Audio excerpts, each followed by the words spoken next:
Doctor साहब ने जो पूरा ये नेशनल डायबिटिक एजुकेटर समिट इसमें आपको आमंत्रित किया है, इसको किस दिशा में ले जाना है, कैसे ले जाना है, कैसे आपने करना है, ये हमने एक टूल किट अभी आपके सामने जो है लॉन्च की थी।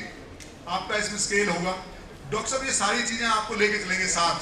आओ इस जर्नी में हम अपने पथ प्रदर्शक श्री विश्वरूप राय चौधरी जी को आमंत्रित करें और उनके नेतृत्व में आगे बढ़े। जैसे वो बार बार कह रहे थे बीआरसी डाइट, वो बीआरसी डाइट क्या है और हम कैसे खाना चाहिए, आमंत्रित करते हैं डॉक्टर विश्वरूप राय चौधरी को। सब तालियां बजाकर उनका स्वागत करें। Doctor Vishwaroop Roy Chowdhury. Thank you. धन्यवाद दोस्तों, आप सबका स्वागत है एक बार फिर। यहाँ दो मकसद है, टू गोल्स। पहला तो ये कि हम खुद के लिए कैसे करें और दूसरा सक्सेसफुली हम लोगों के लिए कैसे करें।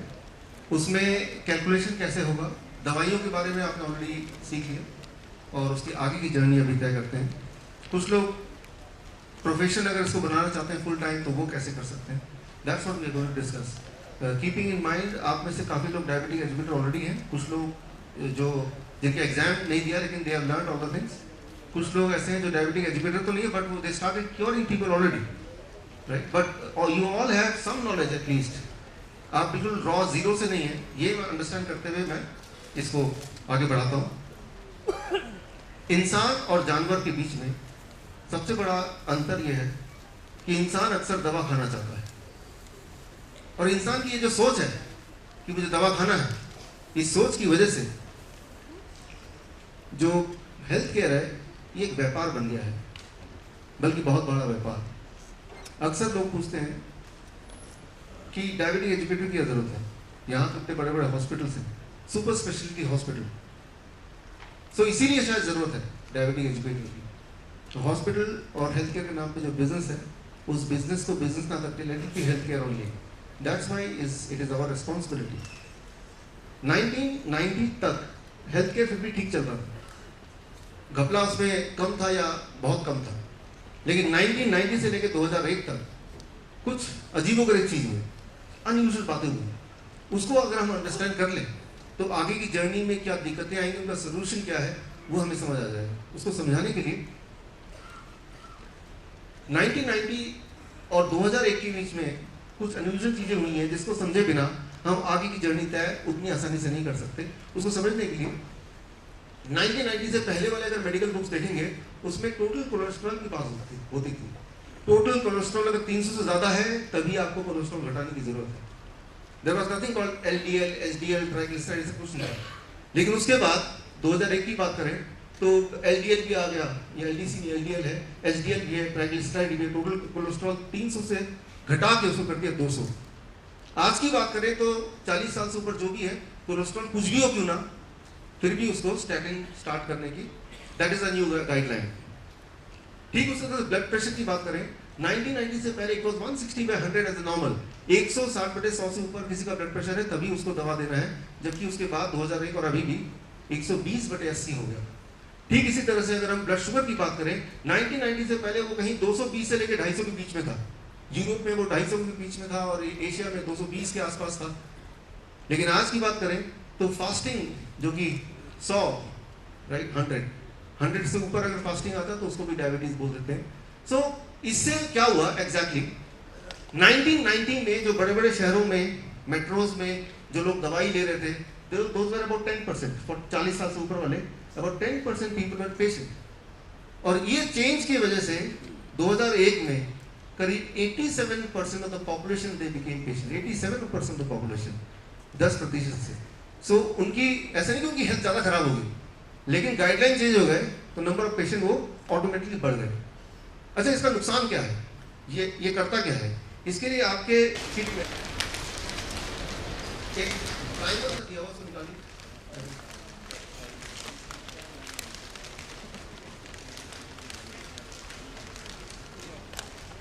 ये पेशेंट को समझाने के लिए जब आप मेरी तरफ प्रेजेंट करेंगे, कोई चीज़ प्रेजेंटेशन देंगे या आप सेमिनार करेंगे, तब ये टूल्स वगैरह आपके काम आएंगे। ये आपने निकाल दिया। इसमें देखिए ये जो ग्रीन साइड है उसको नीचे रखिए और एक पेन लेके इसके बीच में एक होल है,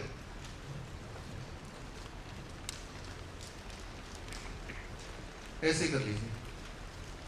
अब एक लेमैन को अगर समझाना है blood pressure, blood sugar and blood cholesterol ये आपस में कैसे कनेक्शन है, तो वो ये कि मान लो कोई डायबिटीज की दवा लेता है, ब्लड शुगर को घटाता है। यहाँ देखिए येलो पे ब्लड शुगर लिखा हुआ है, डायबिटीज लिखा हुआ है। तो डायबिटीज की दवा जैसे ही वो लेगा, जैसी डायबिटीज उसकी घटेगी, आप देख रहे हैं कि बाकी दोनों कोने, एक कोना ब्लड प्रेशर का है, एक कोना ब्लड कोलेस्ट्रॉल का है, दोनों अपने आप बढ़ेंगे। अब आप देखिए, मान लीजिए कोई ब्लड प्रेशर की दवा लेता है, तो यानी कि यहाँ पे लाल वाला कोना ब्लड प्रेशर के लिए मैंने दिया है, तो जैसी ब्लड प्रेशर की दवा लेगा, ब्लड प्रेशर को जैसी वो दवा से घटाएगा, साथ ही साथ blood cholesterol and blood sugar उसका उसी रफ्तार से बढ़ जाएगा। इसका मतलब ये है कि अब मान लो उसने ब्लड शुगर की गोली ली और उसका ब्लड शुगर तो घट गया, लेकिन बाकी दोनों चीज बढ़ेगा, तो वो क्या करेगा? एक्सपेक्टेडली क्या होगा? उसका डॉक्टर क्या करेगा? उसकी भी दवा देगा। अब जैसे ही उसको घटाएंगे, अब क्या होने वाला है? बाकी दोनों दोबारा और बढ़ गए। अब डॉक्टर क्या करेगा? अब उसकी भी दवा देगा। अच्छा, फिर क्या होगा? वो घटेगा। फिर क्या होगा? बाकी दो चीज और बढ़ जाएंगी। अच्छा, अब क्या होगा? अरे डॉक्टर वही करेगा जो अभी तक कर रहा था। और ये कब तक चलेगा? ये तब तक चलेगा जब तक या तो आपके सारे पैसे खत्म हो जाए या आपकी जान ही निकल जाए। सो ये एक सिंपल प्रिंसिपल है, यानी कि किसी भी तरह से इन सारे जाल में से किसी एक जाल में अगर आप फंस जाएं, फंसा लिया जाए, बाकी दो में तो फंसी जाएंगे, राइट? उससे बच नहीं सकते। इसीलिए पूरे दुनिया में देखा गया है कि 73% of the diabetes patient they are also the patient of blood pressure as well. 73% जो डायबिटीज के पेशेंट हैं वो ब्लड प्रेशर की दवाइयाँ भी लेते हैं, या फिर वो कोलेस्ट्रॉल की दवाइयाँ भी लेते हैं। अकेले डायबिटीज का पेशेंट बहुत कम मिलेगा आपको, जो सिर्फ अकेला डायबिटीज का पेशेंट है, वो नया पेशेंट होगा, राइट? सो इससे एक चीज होगी कि दुनिया में दवाइयों की सेल ट्रिमेंडसली बढ़ गई 2001 में। और उससे क्या हुआ? 2001 आपको याद होगा, रिसेशन का समय था। उससे एक अनयूजुअल बात और हुई पूरी इंडस्ट्री में। Pharma company, 10 pharma company, top pharma company का जो टोटल प्रॉफिट था 2002 का, वो 490 बाकी सबसे बड़े कंपनियों का टोटल प्रॉफिट से ज्यादा था। Can you understand, right? दुनिया के जो टॉप 500 कंपनीज हैं, उनमें से टॉप 10 फार्मा कंपनी का total profit was more than the total profit of 490 company together. ये बदलाव आया, राइट? इससे नुकसान किसको हुआ? बाकी सारे देशों में सबसे ज्यादा नुकसान हुआ भारतीयों को। 2003 की रिपोर्ट अगर देखें WHO की, 60% of the world heart patients are Indians. एक बात है इंपॉर्टेंट, जब भी कोई डायबिटीज की दवा, कोलेस्ट्रॉल की दवा या ब्लड प्रेशर की दवा लेंगे, तीनों में एक कॉमन साइड इफेक्ट है, he will become heart patient. He will become heart patient. So अभी की बात कर रहे हैं तो हर साल डायबिटीज की दवा के लिए, डायबिटीज की ट्रीटमेंट की वजह से इंडिया को कितना नुकसान होता है? करीब 1.5 लाख करोड़। 1.5 लाख करोड़ हर साल का नुकसान। ये कितना बड़ा नुकसान है? वो इतना बड़ा है कि इस बार का जो हेल्थ बजट था गवर्नमेंट ऑफ इंडिया का, उसको इंटू 5 कर लीजिए, 5 गुना ज्यादा। इतना नुकसान सिर्फ एक बीमारी से, उसकी इलाज से, और ऐसे कई सारे और बीमारियां हैं।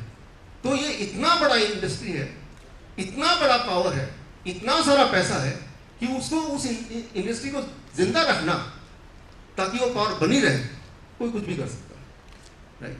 छोटा मोटा नहीं। सो मैं ये समझता हूँ कि 1947 तक देश अंग्रेजों का गुलाम था, आज देश अंग्रेजी दवा का गुलाम है। तो हम आज़ाद हुए नहीं, अभी आज़ाद हो तो गए वैसे दिखने में, लेकिन अभी भी हम गुलाम हैं। तो इस गुलामी से हमें बाहर निकलना है, राइट? उसके लिए एक बार फिर से, राइट, एक जंग शुरू करनी है, और उसकी शुरुआत होगी 14 अगस्त में आपके और हमारे स्टोरी से, the success story of diabetes educator, right? So जिसमें आपके अपनी कहानी है, आपके आसपास के लोगों की कहानी है। तो आप में से काफ़ी लोगों ने अपने अपने testimonials, case studies, examples book में ऑलरेडी मेरे पास आ गए हैं, हमारे ऑफिस में आ गए हैं, और जो जिन्होंने नहीं दिया वो आज दे देंगे, राइट? तो वो एक बन जाएगा। लोगों को विश्वास ही नहीं होता कि ठीक हो सकते हैं, उनके दिमाग में घुसा दिया कि आप ठीक ही नहीं हो सकते, राइट? पहला स्टार्टिंग ये होता है कि आप ठीक नहीं हो सकते, आप बताओ क्या करना है। So that kind of influence is there in the mind of the people. वो कैसे निकलेगा? वो मेरे बोलने से नहीं निकलेगा, कभी नहीं निकलेगा। वो जिन पे फेथ करते हैं, जिन पे बिलीव करते हैं, अगर उनको देख लिया कि वो ठीक हो गए हैं, that is the only way you can influence the people, right? तो वो आप कर सकते हैं, वो हम सब मिलकर ही कर सकते हैं। सो उसकी शुरुआत है आज। तो यहाँ पे इंपॉर्टेंट है कि जो भी कुछ मैं बता रहा हूँ, वो चाहे मैं आपको बताऊँ या आप किसी और को बताएं, वो उतना ही इफेक्ट करेगा, राइट। मेरे बताने से वो टेक्निक या वो खाना ज़्यादा अच्छा इफेक्ट करेगा या किसी और के बताने से कम करेगा, ऐसा नहीं है। तो ये सबसे अच्छी बात है। दिस मीन्स ये सारी स्लाइड्स अगर आप भी ऐसे ही बोलेंगे किसी को भी, तो भी उतना ही इन्फ्लुएंस करने वाला है। ऊपर से अगर वो आपको पहले से जानता है तो और ज़्यादा इन्फ्लुएंस करेगा। सो उसकी आज शुरुआत है, और शुरुआत होगी 14 अगस्त, जो इंडिपेंडेंस डे का एक पहला दिन है, उससे एक दिन पहले उस वो डेट हमने खास चुना है उस बुक के लॉन्चिंग के लिए। वो इंग्लिश में, उसके बाद हिंदी में, फिर वियतनामीज में, इंडिया में सारे दुकानों में, और अमेजन और बाकी जितने भी ऑनलाइन स्टोर है पूरे वर्ल्ड में, हर जगह ये कहानी, आपकी कहानी लोगों तक पहुँचनी चाहिए।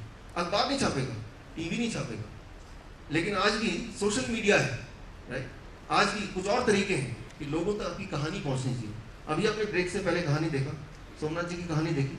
सो मुझे आम आदमी या किसी और आदमी या बीजेपी, उनसे कोई मतलब नहीं है, पर वो हमारे लिए पेशेंट है, आ सक्सेसफुल पेशेंट। फिर वो कहीं से भी जुड़े हो सकते हैं, राइट। सो वो आए थे, और ऐसे बहुत सारे लोग हैं, आप भी जानते हैं, उनकी कहानियाँ इनमें हैं, इन किताबों में। सो अब आगे सबसे बड़ा टेक्निकल क्लास इस बार हम शुरू करते हैं। हाई ब्लड शुगर क्या खराब होता है? पहली बात तो, किसी का ब्लड शुगर 300 आ गया, क्या वो खराब है? पहली बात तो हमारे दिमाग में भर दिया गया कि अगर 300 आ गया, 350 आ गया, 400 आ गया, वो खराब है। हाई ब्लड शुगर हमेशा खराब है, ऐसा नहीं है। Rule number 1, high blood sugar हमेशा खराब है, ऐसा नहीं है, कंडीशनल। क्यों हुआ हाई ब्लड शुगर? मैं आपको इसको समझाता हूँ। हार्ट में ब्लॉकेज खराब है कि अच्छा है? नॉर्मली खराब है, किसी भी पूछेंगे खराब है। इसको जरा समझिए, इसको इंटरेस्टिंग बढ़ाइए। 1953 की बात है, Jama journal of American medical association में से डिटेल पूरा रिपोर्ट आई है। कोरिया के वॉर में यूएस के सोल्जर जो मर गए थे, राइट, यंग सोल्जर जिनकी उम्र करीब 18 से 20 साल के बीच में, ऐसे 300 सोल्जर्स के ऑटोप्सी किया, यानी कि उनके हार्ट को खुल के देखा गया, और इन 300 के 300 में पाया गया कि सबकी आर्टरीज ब्लॉक है। उसके बाद उसके 20 साल बाद वियतनाम वॉर हुआ, उसमें भी यूएस सोल्जर मरे, उनकी भी आर्टरीज खोल के देखे गई मरने के बाद, ऑटोप्सी। उनमें भी जो छोटी उम्र के सोल्जर्स थे, जिनकी उम्र 22 साल से कम वाले थे, उनकी आर्टरीज ब्लॉक निकली। जो बड़े उम्र के थे उनकी आर्टरीज इतनी ब्लॉक नहीं थी। तो इंपॉर्टेंट एक नई बात सामने आई वॉर के ऑटोप्सी रिपोर्ट की बेसिस पे, कि जब हम ग्रो करते हैं, ग्रोइंग एज में हार्ट में आर्टरीज में ब्लॉक होना कोई खराब बात नहीं है। ठीक उसी तरह से जिस तरह से मान लो बिल्डिंग है, बिल्डिंग में पिलर्स होंगे, वो बिल्डिंग को सपोर्ट देने के लिए है, ना कि वो आपके कोई बीच में ब्लॉक की तरह आ रहे हैं। उस पिलर को सोचेंगे ये तो यार बीच में आंगिक कर रहे हैं, या बीच में ये जगह को घेर रहे हैं, तो उसको तोड़ दें हम, उसको हटा दें हम। तो अभी वो इमारत कच्ची है, तो वो जैसे पिलर होता है वैसे वो ब्लॉकेज है। लेकिन अगर वही 18 साल का जो सोल्जर है वो कहीं आज वाले सर्जन के पास पहुंच जाए, एंजियोग्राफी करा ले, तो बोलेगा आपको तो 90% ब्लॉक है, अभी तो मरने वाले, फटाफट आप ऐसा करो बाईपास सर्जरी करा लो, या तो फिर आप एंजियोप्लास्टी करा लो। So try to understand, blockage हमेशा ही खराब होगा ऐसा नहीं है, कंडीशनल है। बढ़ती उम्र में जिन बच्चों के हार्ट में ब्लॉकेज ना हो इस प्रकार वाले, उनकी उम्र मैक्सिमम 30 ईयर्स, 30 साल की उम्र तक उनकी मौत हो जाती है। सो ठीक इसी तरह से high blood pressure is always bad, ऐसा नहीं है, कंडीशनल। बॉडी ने कभी अगर आपका ब्लड प्रेशर हाई कर दिया तो कुछ सोचा होगा, कुछ कर रहा होगा, राइट। मान लो एक आदमी चिल्लाता है, चिल्लाना अच्छा है कि बुरा है? डिपेंड करता है क्यों चिल्ला रहा है, राइट।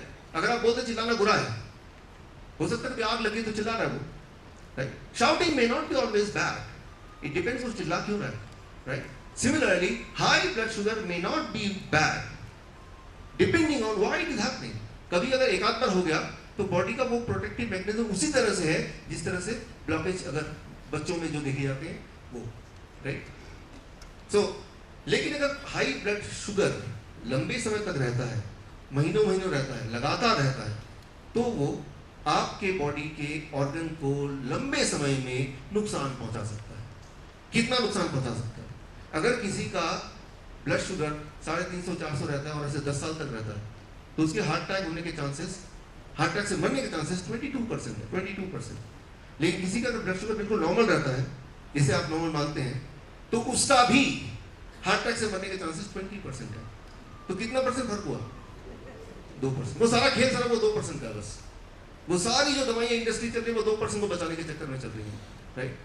2% कम है कि ज़्यादा है, ये क्वेश्चन मार्क है, बट अगर डिफरेंस है भी तो 2% का।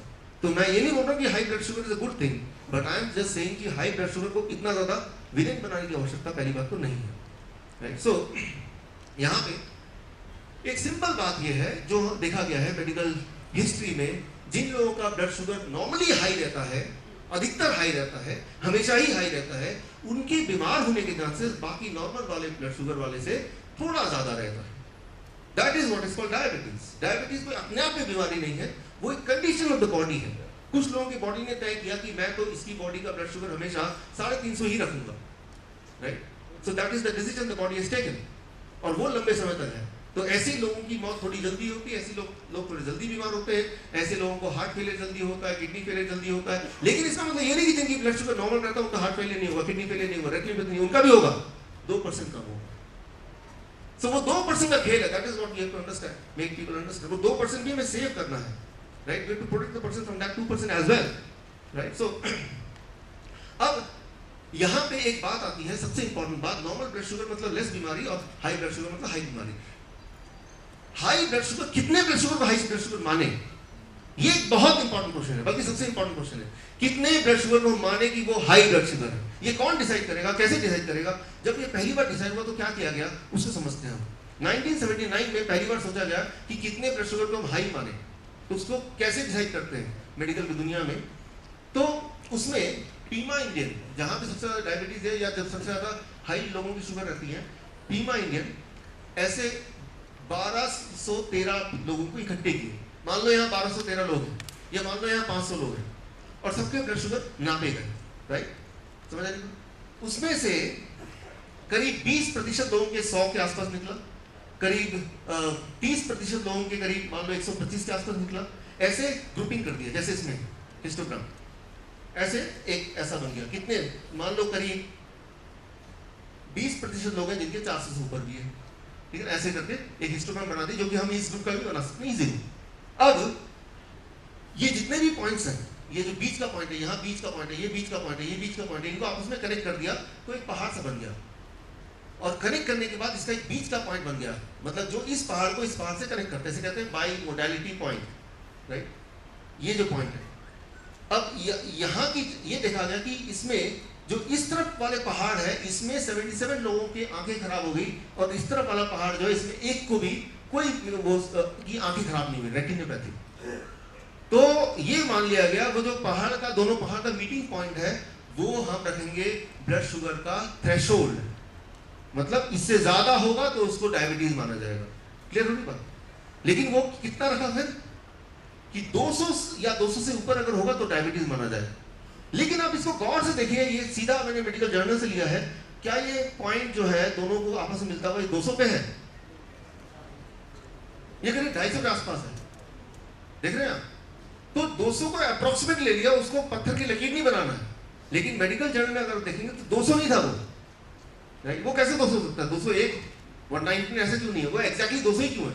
क्यों 200 सबको आसानी से याद रहेगा, चलो 200 रख दिया जाए, राइट? लेकिन रियलिटी ये है कि वो 200 नहीं था, वो 200 और 400 के बीच में कहीं यहाँ था, 200-300 के बीच में कहीं यहाँ था। ये पॉइंट है, राइट? तो इस पॉइंट के इधर वाले, इनको किसी को रेटिनोपैथी नहीं है, इधर वाले इनको, इनमें से भी 77 लोगों को रेटिनोपैथी है, सबको नहीं है, राइट? तो चलो भाई, इतने से पहले वाले तो सेफ है, तो इसको हम मान लेते हैं डायबिटीज। तो डायबिटीज की शुरुआत जो हुई वो ऐसे हुई, और आज भी जब डायबिटीज के लिए रेफर करते हैं तो वही वाले को रेफर करते हैं, कोई नया और एक्सपेरिमेंट और ट्रायल नहीं हुआ, उसी ट्रायल को ही मेन मानते हैं, जिस ट्रायल की मैं बात कर रहा हूँ। अब देखिए, WHO ने ये जो 1979 का ट्रायल हुआ था, इसको अपना लिया, तो लोगों ने क्रिटिसाइज किया, भाई WHO आप अपना ट्रायल करो। तो उन्होंने अपना ट्रायल करके देखा, सेम से जैसे मैंने बताया, तो उनका जो निकला पीमा इंडियन पे नॉरियंस पे, वो निकला 250 से ज्यादा, सेम वही निकला। तो national diabetes data group, NDDG बोलते हैं इसको, उनका भी 250 से ऊपर, लेकिन उन्होंने जो ऐलान किया वो 250 ना बोल के 200 का ऐलान कर दिया। लेकिन WHO ने भी देखा कि वो 250 है। उसके बाद ऐसा कई सारे ऑर्गेनाइजेशन ने किया इंडिया वर्ल्ड ओवर, उनमें से एक ऑर्गेनाइजेशन था नेशनल इंस्टीट्यूट ऑफ डायबिटीज 1982, जिन्होंने देखा कि 227 से नीचे जिनका ब्लड शुगर है उनको 0% रेटिनोपैथी है, और 227 से ऊपर जो है उनको 17% उनमें से भी 17 मतलब 100 में से 17 लोगों को ही रेटिनोपैथी का कोई साइन या सिम्टम देखा गया। तो इस तरह से अलग अलग तरह से रिजल्ट दुनिया में आए, कलेक्ट होते गए। ये सारा जो कलेक्शन हुआ 1979 से लेकर 1982-1983 तक ही हुआ। उसके बाद आज भी जब रेफर करते हैं तो उन्हीं वाले चीज़ों को रेफर करते हैं, उन्हीं वाले रिपोर्ट्स को ही रेफर करते हैं जो आप डायरेक्टली अभी यहाँ पे देख रहे हैं। लेकिन ये जब सारे हो रहे थे ट्रायल्स, तो जो ब्लड ले रहे थे पेशेंट का, वो ब्लड ले रहे थे वेन से। वेन से ब्लड, अगर जब कोई आता है आपको लाल पैथलैब से, तो कहाँ से लेता है? वेन से लेता है। लेकिन आप जब खुद घर पे टेस्ट करते हैं, कहाँ से टेस्ट करते हैं? फिंगर से करते हैं। वेन से जब भी ब्लड लेंगे तो ब्लड शुगर आपका 10% कम आएगा, राइट? लेकिन आप तो फिंगर से ले रहे हैं ना, तो जितना भी ब्लड शुगर आपका आया, राइट, उससे 10% और ज्यादा। फॉर एग्जाम्पल, हमारा स्टैंडर्ड मानते हैं 227 को स्टैंडर्ड मान लेते हैं, लेकिन आप अगर इससे लेंगे फिंगर से तो 227 से भी 10% और ज्यादा, यानी करीब 250। यानी कि अगर आप लैब से टेस्ट कराते हैं तो लगभग 227 से कम आपका ब्लड शुगर आना चाहिए, और घर पे टेस्ट करते हैं तो कितना आना चाहिए? 250 से कम आना चाहिए। ये सिंपल एक वो रूल है कि जब भी आप फिंगर से टेस्ट करेंगे, कैपिलरी से ब्लड लेंगे, तो वहाँ शुगर थोड़ा ज़्यादा मिलेगा, राइट? इसीलिए फिंगर वाला ज़्यादा है, या तो वेन से टेस्ट कीजिए। एक और बात इसमें सबसे इंपॉर्टेंट बात कि विंटर्स में ये फिगर बढ़ जाता है। जितने मैंने ट्रायल बताया आपको, WHO का बताया, NDDG का बताया, नेशनल डायबिटीज का बताया, ये सारे ट्रायल बाई चांस हुए ऐसी जगह पे जहाँ पे टेम्परेचर था 18 डिग्री सेल्सियस या फिर उससे ज़्यादा। जबकि हम जहाँ रहते हैं, दिल्ली में रहते हैं, जहाँ भी रहते हैं आप लोग, तो कई जगह पे ऐसा होता है कि वो 5 डिग्री पे भी टेम्परेचर चल रहा है। विंटर में ब्लड शुगर हमारा नेचुरली बढ़ जाता है, ये बॉडी का अपना प्रोटेक्टिव मोड है। सिमिलरली जैसे जैसे हमारी एज बढ़ती है, हमारा ब्लड शुगर ज़्यादा रहने की जो हमारा टेंडेंसी है वो भी बढ़ जाती है। सिमिलरली जब किसी को बुखार आता है तो बॉडी प्रोटेक्ट करने के लिए ब्लड प्रेशर और ब्लड शुगर दोनों को बढ़ा देता है, जैसे बॉडी टेम्परेचर को बढ़ा देता है। तो बुखार में अगर ब्लड शुगर किसी का बढ़ा हुआ आएगा, उसको डायबिटीज नहीं बोलेंगे, वो बॉडी का प्रोटेक्टिव मैकेनिज्म है, राइट? सो बुखार में कई बार जब डायबिटीज टाइप 1 वाले पेशेंट आते हैं, मैं पूछता हूँ पहली बार कैसे पता चला, तो बच्चे को बुखार आ गया, हम डॉक्टर पास ले गए और चेक किया, ब्लड शुगर वो हाई निकला, तो वो डायबिटीज था। बुखार जब आपको अगली बार होगा, जो डायबिटिक पेशेंट नहीं है उनका चेक करेंगे तो वो भी हाई मिलेगा, राइट? वो अलग बात है कि भाई हम लोग नॉर्मली चेक नहीं करते, बुखार में सिर्फ टेम्परेचर चेक करते हैं, लेकिन जो डायबिटिक पेशेंट ऑलरेडी है, या आप डॉक्टर पास जाएंगे नॉर्मली, तो वो तो चेक करेगा ही करेगा। उनको तो पहले से प्रोटोकॉल है, उनको पता है बुखार है, चेक करो और उनको डायबिटीज पेशेंट बना दो, इंसुलिन भी डाल दो। एक बार अगर बॉडी को इंसुलिन की आदत लग गई, स्पेशली छोटे बच्चों को, they become a life long diabetes patient. तो ऐसा बोला जाता है डायबिटीज टाइप 1 और क्योरेबल नहीं, रिवर्सिबल नहीं है, लेकिन ऐसा है नहीं। आपके ही कितने पेशेंट हैं जिनके डायबिटीज टाइप 1 था, जैसे डॉक्टर ने बताया, but now they are not on insulin, they are not on medication, right? लेकिन अगर कोई लंबे समय तक इंसुलिन और मेडिकेशन पे रहेगा, छोटा बच्चा, तो बच्चा बड़ा हो गया, जब वो इंसुलिन पे है लंबे समय तक, 5 साल 7 साल 8 साल, बच्चा ग्रो हो रहा है, लेकिन जब वो इंसुलिन बाहर से ले रहा है तो उसका पेनक्रियास ग्रो नहीं हो रहा है। Try to understand this, right? तो तब अगर वो आपके पास आएगा, आप एजुकेटर हैं, तो आप वो डाइट देंगे भी, तो उसकी पेनक्रियास, क्योंकि वो ओरिजिनली छोटा है, तो वो उसकी कैपेसिटी उतनी नहीं है जो पूरे बॉडी को सप्लाई कर पाए। यानी कि उसका अगर 60 यूनिट इंसुलिन वो लेता होगा पहले से, आपके इंटरवेंशन के बाद 60 का 30 यूनिट तो हो जाएगा, 60 का 0 नहीं हो पाएगा। फिर वो बोलेगा ये तो फूड काम नहीं करता। लेकिन यहाँ पे टेक्निकल डिफिकल्टी ये है कि वो लंबे समय तक है। लेकिन कोई एडल्ट है, मान लो कोई 22 साल का आदमी है, वो डायबिटिक है और वो 20 साल डायबिटीज रहता है, फिर आपके पास आता है, लेकिन उसका पेनक्रियास जितना ग्रो होना था 22 साल की उम्र में ऑलरेडी ग्रो हो चुका है। 20 साल का डायबिटीज पेशेंट, एडल्ट वाला, उसको पूरी तरह से रिकवरी हो जाती है, चाहे वो इंसुलिन लेता हो। लेकिन अगर छोटा बच्चा 10 साल बाद या 5 साल बाद आता है, इंसुलिन लेते हुए 5 साल हो गए, तो वो 100% रिवर्सल कई बार नहीं भी होता है। उसका कारण मैंने आपको बता दिया, because the size of the pancreas was smaller, that remained small while the child was growing, right? Pancreas body के सारे मसल्स की तरह है। बॉडी का कोई मसल अगर आप यूज नहीं करेंगे तो क्या होगा? छोटा रह जाएगा। यूज करेंगे तो वो ग्रो करेगा। Same is the case, pancreas को बोल दिया भाई तुम्हें काम करने की जरूरत नहीं, बाहर से इंसुलिन आ रहा है, तुम तो आराम कर लो, so it will remain smaller. अच्छा, यहाँ भी इंपॉर्टेंट है, मैंने आपको बताया ये इतने सारे फैक्टर इस पे डिपेंड करते हैं किसी का कितना ब्लड शुगर रहना चाहिए, तो वो कैसे पता चलेगा, राइट? उसके लिए एक छोटा सा टूल है, इसका नाम है हॉब्स बीम। आपके उस पैकेट में उसको निकालिए।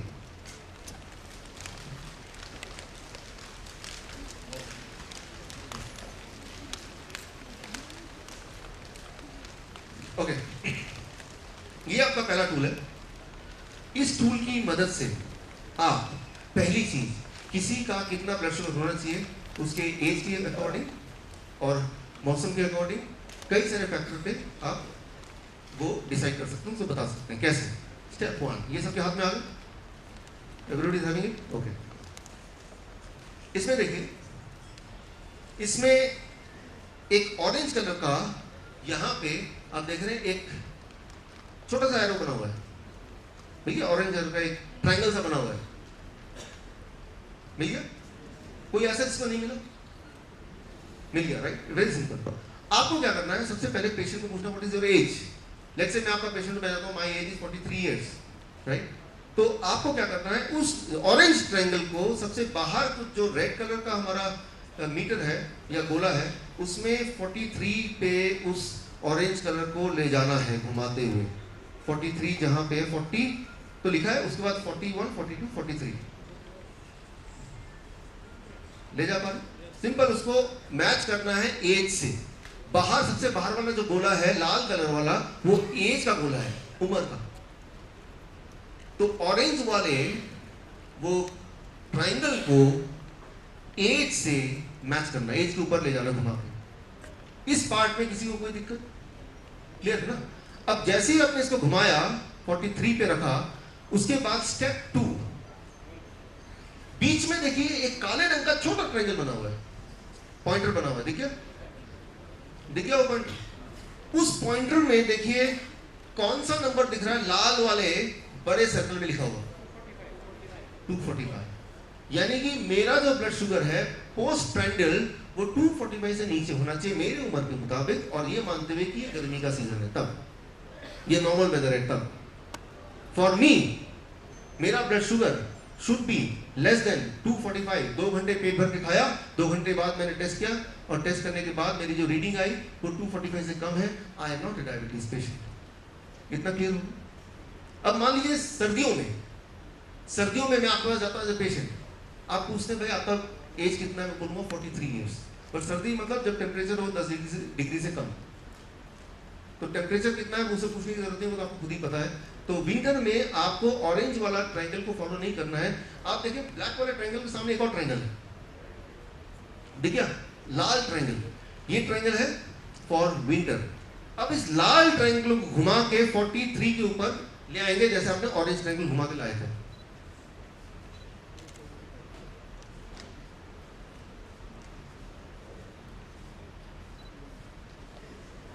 विंटर में मेरा ब्लड शुगर कितना रहेगा तो भी इसको नॉर्मल मानेंगे, 270। यानी कि आप उसको बोलेंगे कि 270 से कम होना चाहिए ब्लड शुगर, तो उसको नॉर्मल है। So my blood sugar should range between 245 से 270 depending on what is the weather. पहली बात। दूसरी बात, अगर कोई पेशेंट आपको ऐसा आता है जिसका टेम्परेचर भी ऑलरेडी हाई है, जो बुखार है, उसको बीमार है, तब भी आपको विंटर वाला यूज करना है, तब भी आपको विंटर वाला यूज करना है। आप पूछ रहे हो बुखार तो नहीं है, इन्फेक्शन तो नहीं है, जुकाम तो नहीं है, अगर है तो आपको लाल वाला यूज करना है, क्योंकि इन सारे कंडीशन में ब्लड शुगर नॉर्मली थोड़ा सा रेज होता है, उसको नॉर्मल मानेंगे।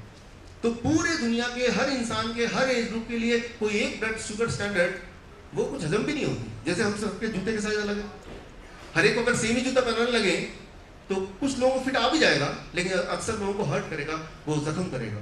सिमिलरली हर एक का सेम ब्लड शुगर लेवल कैसे हो सकता है? तो ओरिजिनल अगर मेडिकल रिपोर्ट सब पढ़ेंगे, मेडिकल की किताबें पढ़ेंगे या जर्नल्स पढ़ेंगे, तो उसमें तो ऐसे ही है। जिनको ज्यादा डीपली पढ़ना तो मेरी किताब है last days of diabetes, right, ये हिंदी में भी है, डायबिटीज के अंदर अभी लॉन्च किया था।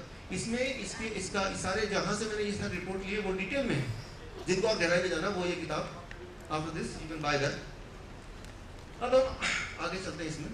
सो ब्लड शुगर कैसे पता करना है पोस्ट प्रेंडल, वो मैंने आपको बता दिया। खाना खाने के 2 घंटे बाद ये वाली रीडिंग आपको देखनी है। As a diabetes educator this is the first information which you have to give to the communicate educate to the people. Step 1, right. अब देखिए, मान लीजिए मेरा ब्लड शुगर 300 रहता है, तो क्या मैं डायबिटिक पेशेंट हूं कि नहीं हूं? Am I डायबिटिक पेशेंट और नॉट? यस। अब अगर मैं दवा ले लूं तो मेरा ब्लड शुगर 200 आ जाएगा या फिर 100 आ जाएगा। दवा से अगर ब्लड शुगर घटा देंगे तो नंबर कम दिखेगा ग्लूकोमीटर में, but the risk factor will remain there only. Try to understand. 300 मेरा ब्लड शुगर है और मेरा जुड़ा हुआ है उसका भी 300 है, मैंने दवा ले लिया, मेरा 100 आ गया, 300 से 100 में यहाँ पहुँच गया, राइट, बट उसने नहीं लिया दवा, राइट, लेकिन उसका और मेरा हार्ट डिजीज से मरने का चांसेस इससे अलग अलग नहीं है, इज इट क्लियर, राइट। तो दवा लेके आपने देखा डॉक्टर पवन प्रधान ने बताया दवा लेने से रीडिंग कम होती है, लेकिन क्या आपका इरादा रीडिंग कम करने का है या आपका इरादा रिस्क फैक्टर कम करने का है?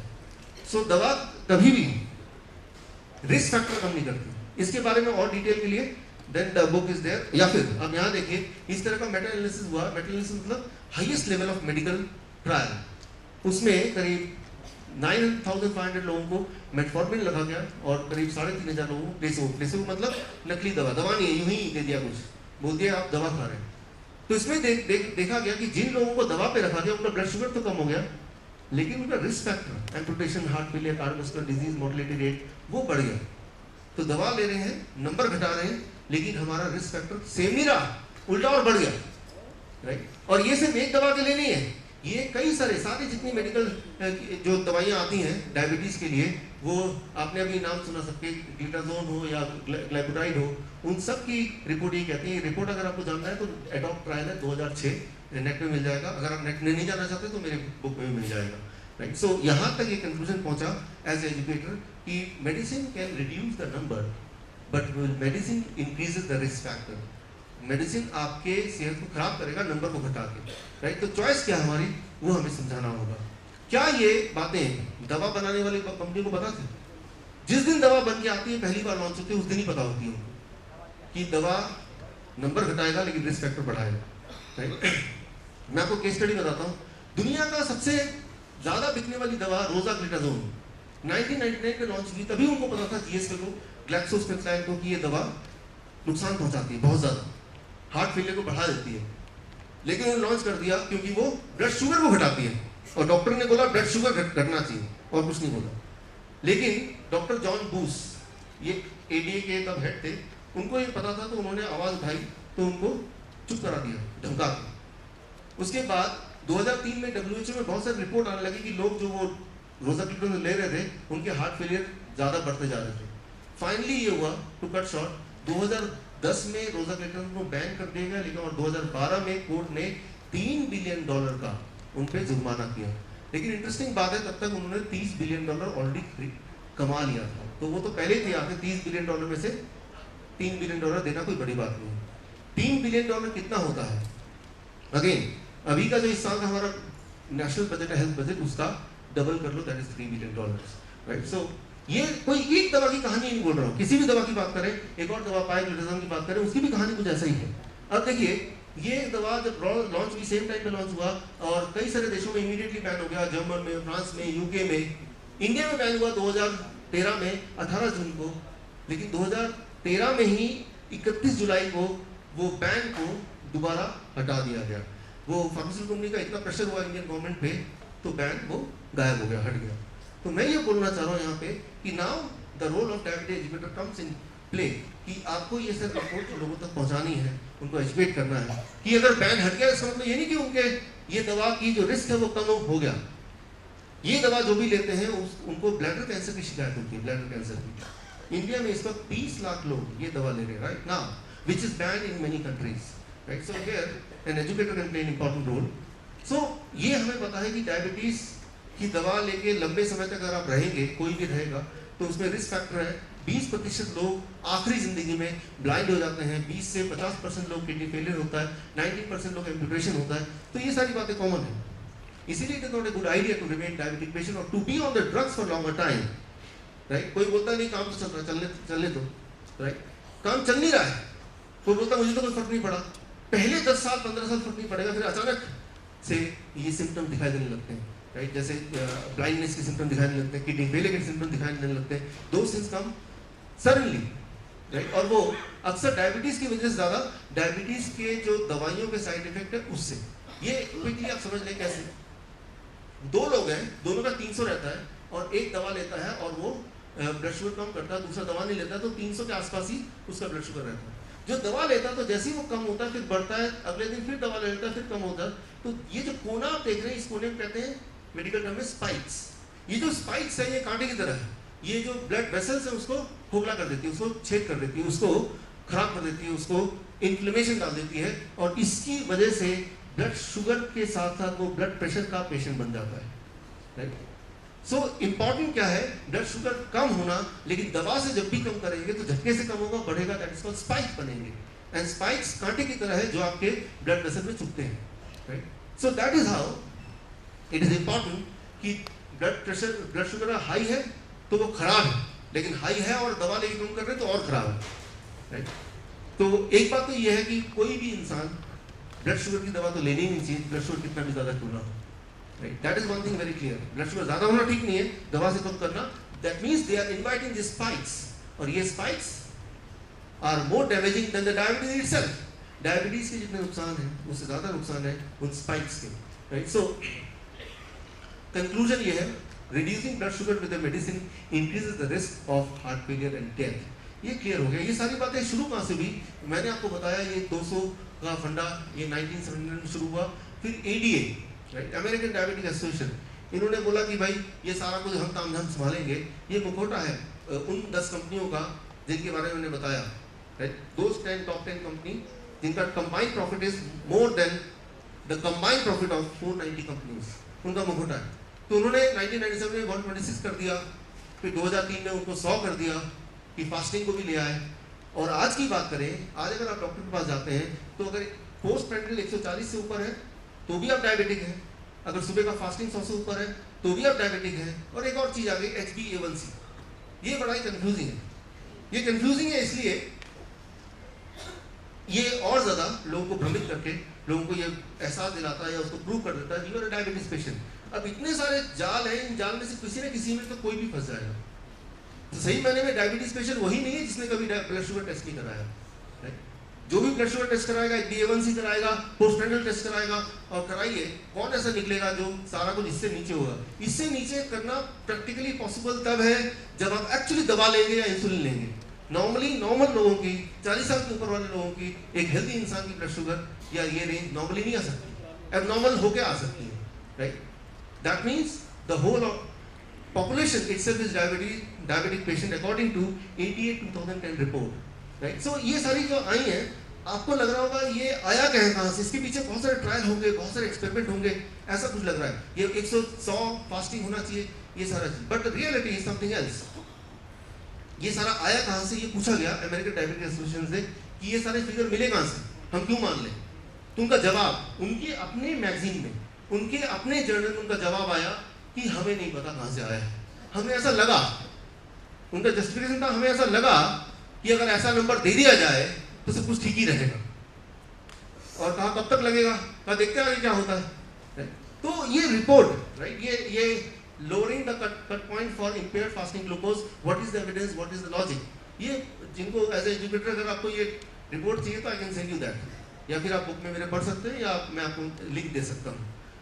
तो मैं ये बोलना चाह रहा हूँ कि जिस चीज़ को हम पकड़ के बैठे कि पत्थर की लकीर है 100 से ऊपर, अगर 101 भी आ गए तो मैं डायबिटिक पेशेंट हो गया, वो पत्थर की लकीर की असली सच्चाई ये है कि वो सिर्फ एक तुक्का है, एक नंबर है, उसके पीछे कोई बैकग्राउंड में उसको सपोर्ट करने के लिए जो मेडिकल एविडेंस होने चाहिए, जो एज्यूम्ड है कि जरूर होंगे, तभी तो ना वो हर जगह फैले हुए, तभी तो ना वो लोगों को बताए हुए। But the reality, the truth is there is no evidence at all, and that is being told by ADA themselves, उन्होंने कन्फेस किया। अब देखिए, एक होता है फास्टिंग ब्लड शुगर, वो कौन सा होता है, सुबह वाला, एक होता है पोस्ट पेंड्रिल खाना खाने के बाद। कौन सा वाला ज्यादा होना चाहिए, कौन सा वाला कम होना चाहिए, ज्यादा कौन सा वाला होना चाहिए, खाना खाने के बाद, नॉर्मली ऐसा होता है, राइट। लेकिन आप पाएंगे कि काफी सारे लोगों में फास्टिंग वाला ज्यादा मिलेगा।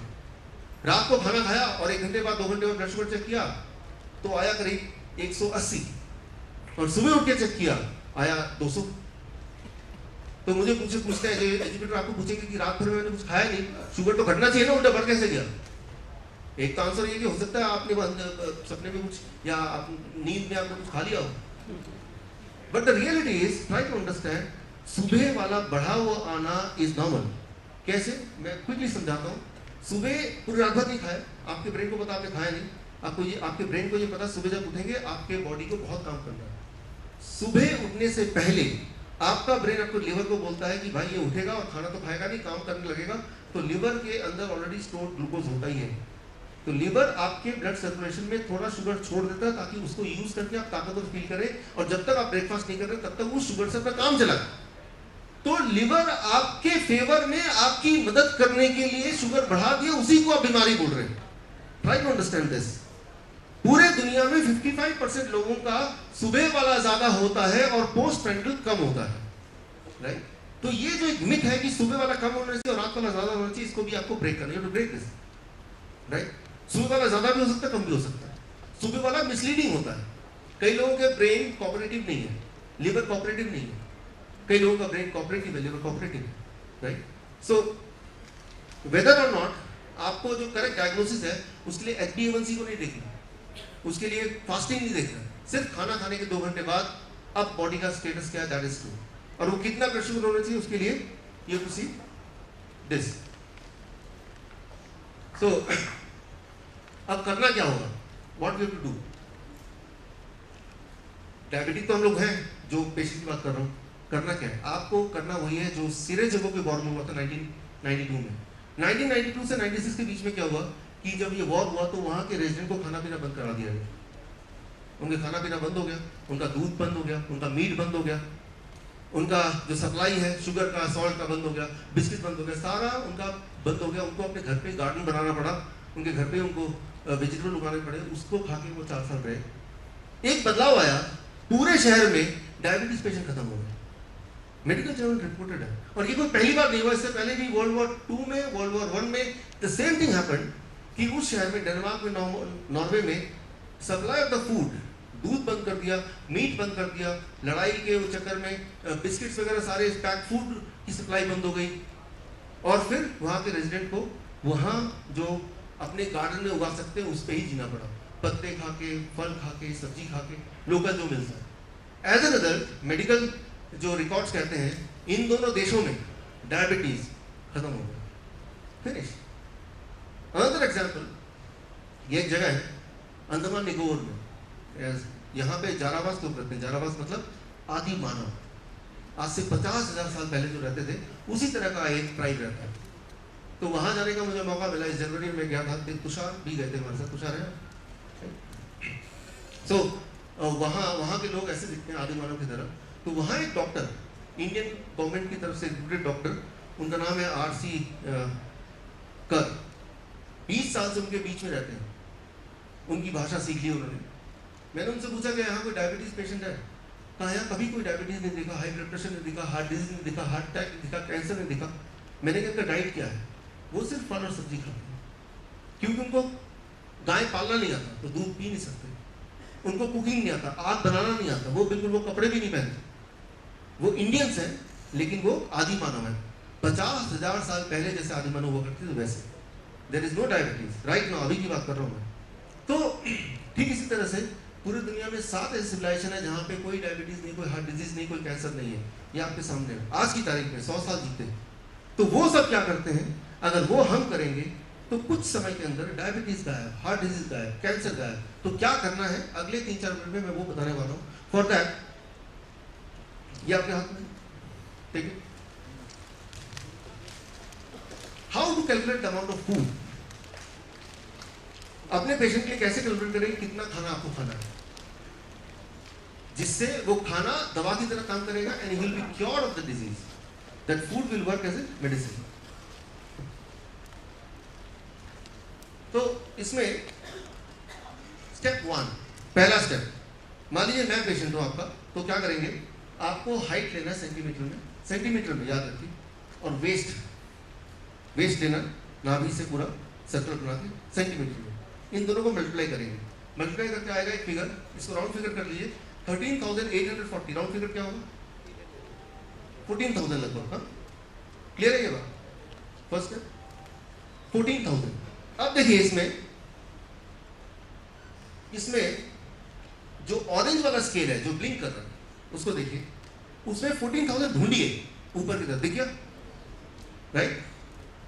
अब आप एक मिनरल वाटर की बोतल ले लीजिए घर पे, इसको काटिए ऊपर से, और इसको आप रख के ये 1400 कहाँ पे आता है उसको मेजर कीजिए।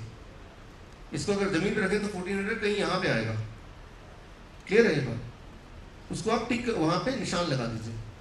और वो एक्चुअली कितना सेंटीमीटर नीचे से ऊपर तक, how many centimeter are there, उसके लिए आप यूज कीजिए ग्रीन वाला scale. Use the other scale, the green scale, patients scale. Patients scale is the green scale. ये तो ग्रीन स्केल में कितना सेंटीमीटर बता रहा है? 14,000। How many centimetre? 15 के आसपास है, राइट?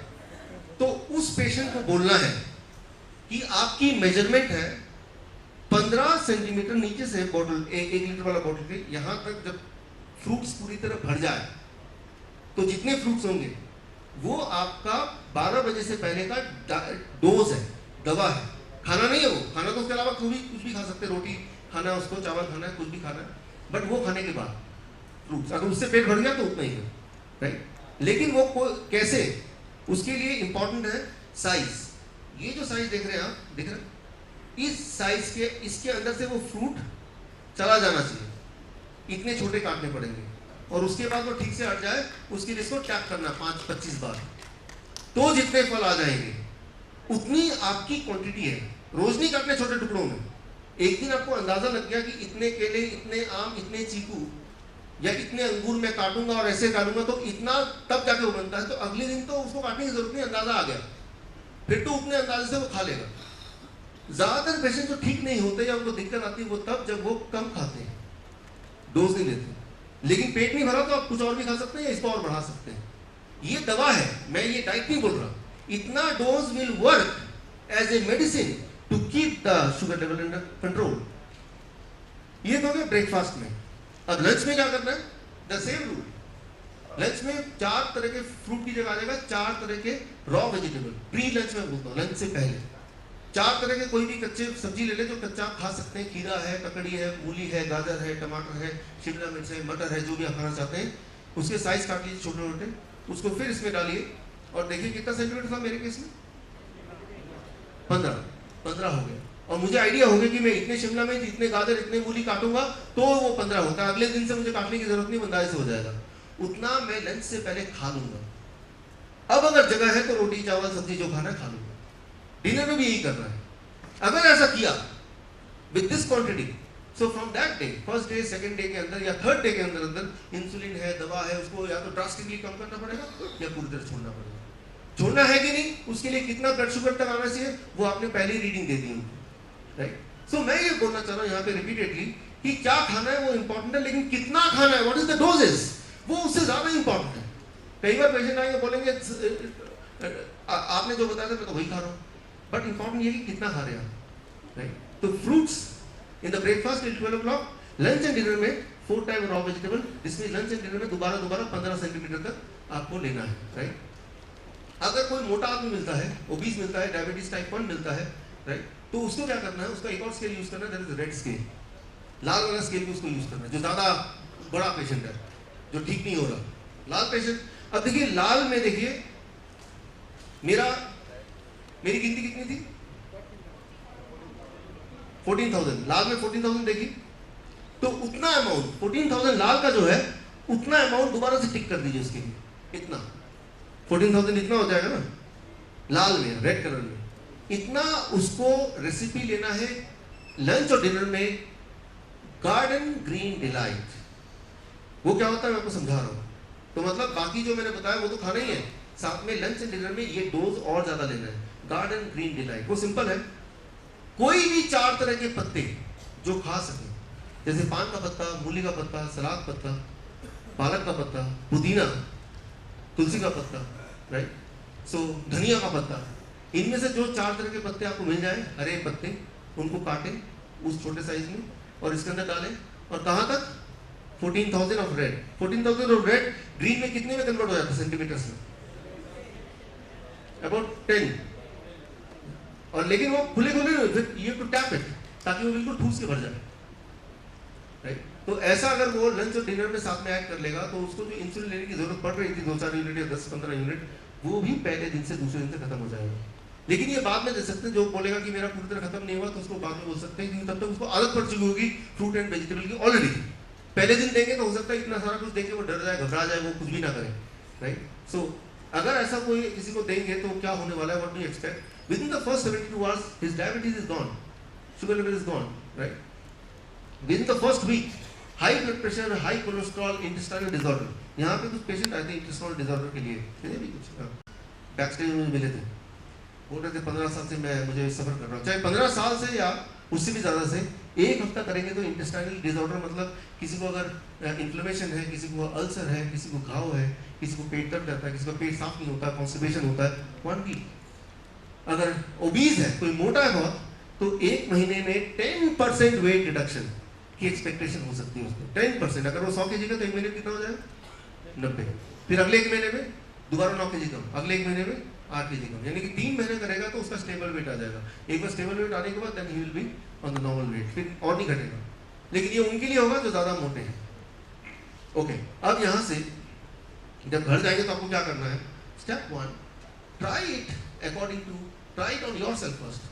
पहले खुद पे ट्राई करके देखिए, आपको कॉन्फिडेंस आएगा, तभी आपकी बात लोग मानेंगे, तभी आप उनको कन्विक्शन से समझा सकते हैं। पहला स्टेप। दूसरा step, spread this knowledge and help people cure diabetes. लोगों, जो कि आपका प्राइम काम है, जिसके लिए हम यहाँ पे हैं, डायबिटीज एजुकेटर, लोगों तक पहुँचना। लोगों तक पहुँचने में अपने आप में मेथड है, टेक्निक है। कैसे? या तो आप इसी तरह के सेमिनार ऑर्गेनाइज करें जैसे अभी हमने किया, या फिर हमारे जो सेमिनार होता है उसमें आप भी आ जाए, अपने पेशेंट को भी भेजें। कैसे करेंगे? अगला सेमिनार हमारा 14 अगस्त को है, हाई कोलेस्ट्रॉल और मेडिकल फ्रॉड। ये पासेस आपके पास है ऑलरेडी, आपके पैकेट में इस तरह के पासेस हैं, डू यू हैव इट?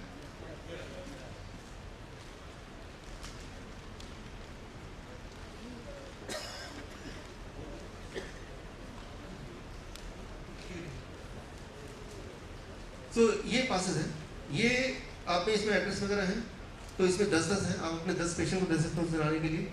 जो दिल्ली से बाहर है तो उनको भी दे सकते हैं। क्यों? क्योंकि आप जरूरी नहीं कि फिजिकली वहाँ पे आए, ऑनलाइन भी लाइव उसी समय आप ज्वाइन कर सकते हैं। वो कहाँ पे लिंक है? वो लिंक यहाँ पे दिया हुआ है, डिड यू गेट दैट? है लिंक यहाँ।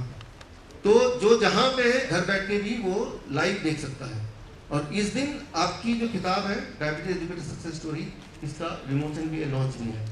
तो एक तो आपको आना ही है, और जो बाहर है, दूर है, जो नहीं आ सकते, उनको ऑनलाइन ज्वाइन करना है। और ये 10 पास आपके पास हैं, जिनको 10 की जगह 100 चाहिए या 200 चाहिए, वो भी बाहर से, बाहर हमारा काउंटर, वहाँ से you can collect it so that you can give it to your friends, ताकि आप अपना डायबिटीज एजुकेटर का जो रिस्पॉन्सिबिलिटी वो ठीक से निभा पाएँ। या नीचे देखिए, name of the patient and name of the diabetes educator, एक वो दिया है कूपन है। तो जब आप किसी डायबिटीज पेशेंट को देंगे या किसी भी पेशेंट को देंगे, उनका नाम यहाँ पे डाल देंगे, you put their name here, right, ताकि हमें ये पता चले कि किसने रेफर किया। और आगे से अगर उनका कोई सवाल आएगा, कुछ आएगा, तो हम आपके कोऑर्डिनेशन में उससे हम बात करेंगे, ताकि आपको पता है कि उनकी इम्प्रूवमेंट क्या है, वो क्या चल रहा है। पहला सारा कुछ है। 15 वाले में आ रहा हूँ मैं।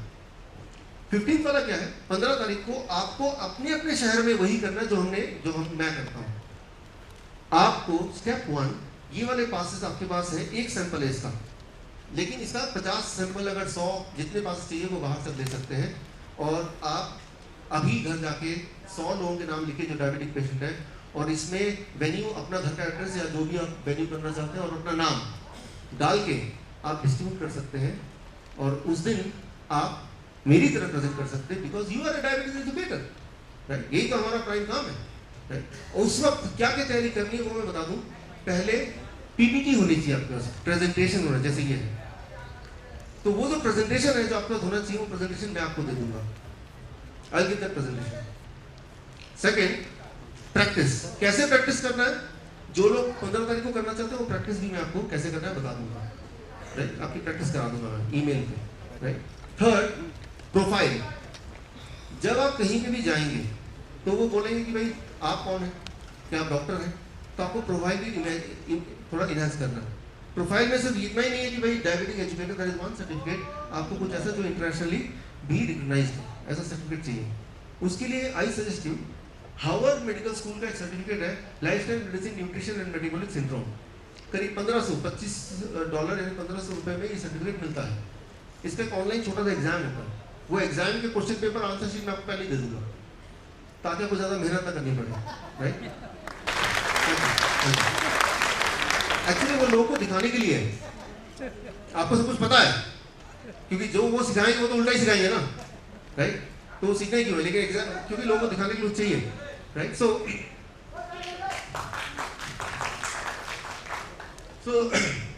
इसके अलावा आप जैसे हमारी कमलम्मा मैडम अभी मई में गई थी होचिमिन शहर, या सचिन पुल्लर आते हैं, राइट? या आप भी गए थे वियतनाम, या कृष्णन राजू 3 अक्टूबर का आपको यहाँ पे आपको अवार्ड दिया गया था। इस तरह का आपको कुछ ना कुछ प्रोफाइल आपको बढ़ाना चाहिए। वो एक दिन में नहीं होगा, but when you keep on working तो प्रोफाइल अपने आप बढ़ेगा, right? Indo Vietnam medical board की तरफ से ऑनर अपने आप आपके पास आएगा। सो इस तरह से हम इसको आगे बढ़ाएंगे। तो अभी आपको क्या करना है राइट नाउ, अभी we are coming to the closure of this event, what we have to do. इसके बाद एक और इवेंट है तो किसी और का, इसलिए हमें अभी खाली करना पड़ेगा, हमारा टाइम यही खत्म होता है। लेकिन अभी आपको कुछ करना है इसके बाद, what all you can do. आप में से वो लोग जिनको बुक्स वगैरह खरीदने, शॉप्स वगैरह खरीदनी है, जो किट है, आज हमने एक किट लॉन्च की है, this called diabetes educators tool kit. ये उनके लिए है जो इसको एज ए प्रोफेशन बनाना चाहते हैं। For them it is very important. आप में से कुछ लोग मुझे पूछा कि इससे हम how to convert that into profession.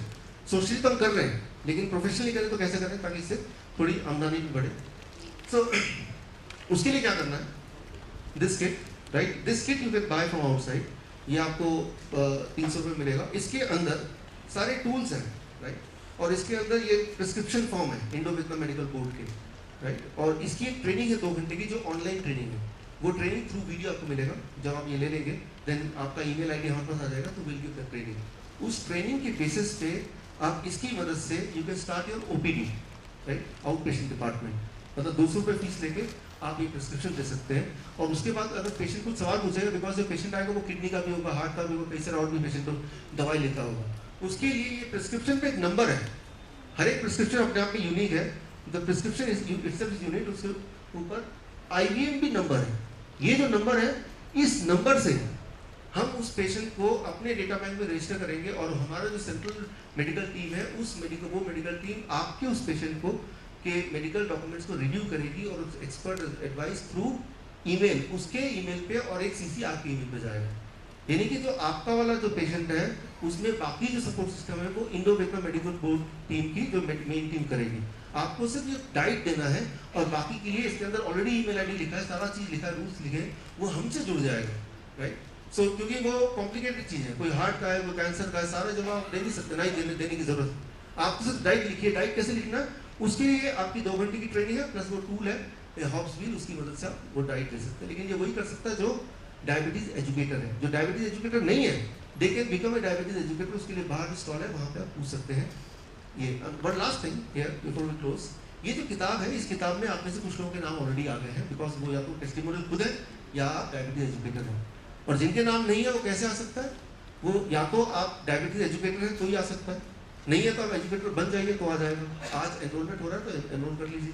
लेकिन एनरोल करना तो फर्स्ट स्टेप है। सेकंड स्टेप क्या है, the second step is that you to cure a patient. सिर्फ डायबिटीज एजुकेटर बनने से बुक में नाम आने से फायदा नहीं, या तो आप क्योर कीजिए। और जिनके लिए पास टाइम कम है, तो अगर 15 तारीख को आप ये अपना सेमिनार करते हैं अपने शहर में, अपने दोस्तों के बीच में, right? In that condition also will put your name as a diabetes educator with your photograph and email ID and phone number। यहाँ पे हमारे पास फोन आता है नागपुर से फॉर एग्जाम्पल, तो नागपुर में जाके समझा नहीं सकता, लेकिन अगर वहाँ पे ही हमारा कोई एजुकेटर है, we can give their reference. और वो बुक जब पूरे इंडिया में लोग खरीदेंगे तो वो अपने अपने शहर के एजुकेटर को ढूंढ लेंगे। इसलिए यहाँ होने से आपको और हमें फायदा है इस नॉलेज को आगे स्प्रेड करने के लिए, राइट? लेकिन उसके लिए आपको थोड़ी मेहनत करनी पड़ेगी। You have to enroll yourself to become a diabetes educator, और if you already then you have to give a testimonial, और अगर टेस्टिमोनियल नहीं दे पा रहे then you have to do a program that is on 15th of September August in your own city, right? So अब आपको क्या करना है, एक फीडबैक फॉर्म है आपके पास। We have a feedback form here.